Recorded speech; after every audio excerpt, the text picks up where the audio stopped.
Any eclipse is rare, but this one is even more unusual. This solar show is a hybrid, switching between an annular and a total eclipse, so depending upon where you were, you lost either part of the sun or all of the sun.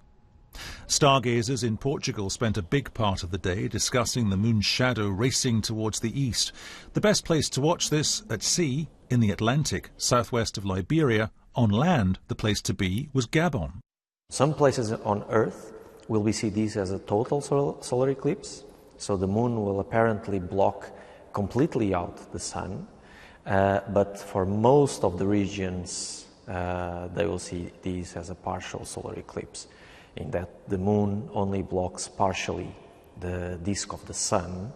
And as you can see from this NASA map, the total blackout, or to give it its proper scientific name, totality, can be seen in this really rather narrow band, extending in an arc across the Atlantic, across into Africa, and then back up into sub-Saharan Africa. Some parts of the globe are seeing just a partial version of what we're discussing here. These pictures showing the early stages of the eclipse at sunrise in Washington, D.C. in the United States.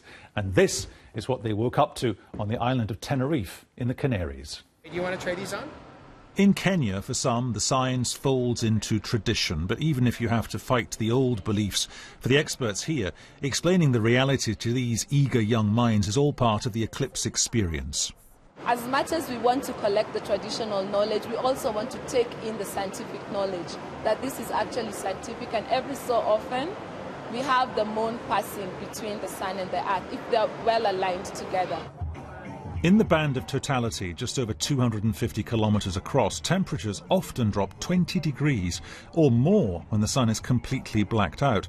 Total solar eclipses only happen once every 1.5 years, but it's even more unusual to see an eclipse from exactly the same spot on Earth more than once. That only happens every 300 or 400 years.